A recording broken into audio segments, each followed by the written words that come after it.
आप भी पेट्रोल वाला टू व्हीलर चलाते हैं तो रुकिए जरा, ये खबर आपके लिए खास हो सकती है। आपके लिए खास कैसे, ये समझने के लिए इस वीडियो को पूरा देखिए। जैसे आने वाला जमाना पूरी तरह से डिजिटल हो रहा है, वैसे ही आने वाला दौर अब इलेक्ट्रिक वाहनों का होगा। जिन सड़कों पर आज आप पेट्रोल और डीजल वाली गाड़ियों को दौड़ते देखते हैं, कुछ सालों में सड़कों पर बस इलेक्ट्रिक गाड़ियां ही दिखाई देंगी।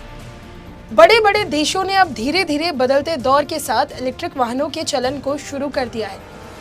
इतना ही नहीं, अब ऑटो कंपनियां भी समझ गई हैं कि भविष्य इलेक्ट्रिक वाहनों का ही है।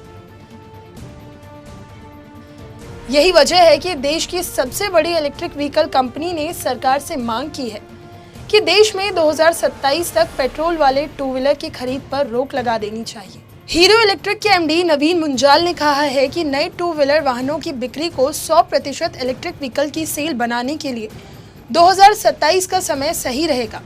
वहीं अगर इस टारगेट को बाजार के ऊपर छोड़ दिया गया तो फिर इस बदलाव को होने में काफी वक्त लगेगा। मुंजाल ने यह भी कहा कि अगर वाकई में इलेक्ट्रिक व्हीकल्स को बढ़ावा देना है तो हीरो इलेक्ट्रिक जैसी कंपनियां तेजी से इस दिशा में काम करेगी, जिससे जल्द से जल्द सड़कों पर पेट्रोल वाली गाड़ियों की जगह इलेक्ट्रिक व्हीकल्स दौड़ने लगे। इलेक्ट्रिक वाहनों को बढ़ावा देने की दिशा में अब ओला भी आ गया है। ओला के फाउंडर और सीईओ भावेश अग्रवाल ने कहा कि ओला ने भी फ्यूचर फैक्ट्री में ओला स्कूटर की ओला S1 रेंज बनाना शुरू कर दिया है। ये दुनिया की सबसे बड़ी टू व्हीलर फैक्ट्री है। आने वाली तिमाहियों में कंपनी इलेक्ट्रिक व्हीकल पर ही फोकस करेगी। भावेश अग्रवाल ने ये तक कहा कि ओला इलेक्ट्रिक ने पहले भी कहा है कि मौजूदा पेट्रोल डीजल वाले वाहन बीते दिनों की बात हो जाएंगे। इसकी वजह से इनको मेंटेन करना महंगा और पर्यावरण के लिए नुकसानदायक होगा। चलिए अब बात करते हैं पेट्रोल वाले टू व्हीलर की तुलना में इलेक्ट्रिक वाहनों के फायदे की। देश में इस समय लगभग 50,000 इलेक्ट्रिक वाहन चल रहे हैं। इलेक्ट्रिक व्हीकल के इस्तेमाल से रोजाना तकरीबन 43,316 लीटर पेट्रोल डीजल की बचत होती है और इससे अब तक कुल 1.44 करोड़ लीटर पेट्रोल डीजल की बचत हुई है।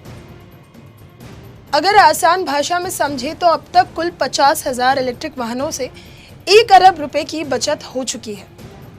यही वजह है कि धीरे धीरे ग्राहक भी अब इन वाहनों में दिलचस्पी दिखाने लगे हैं और बीते 2 दिनों में ओला ने 1100 करोड़ रुपए की ओला स्कूटर की सेल कर दी है।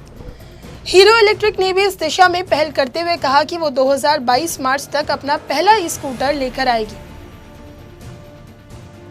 एक और जहां बड़े बड़े देश और बड़ी बड़ी कंपनियां अब इलेक्ट्रिक व्हीकल्स की ओर अपना रुख कर रही हैं, वहीं अब देखना होगा कि क्या 2027 तक वाकई सड़कों से पेट्रोल डीजल वाले टू व्हीलर गायब हो जाएंगे।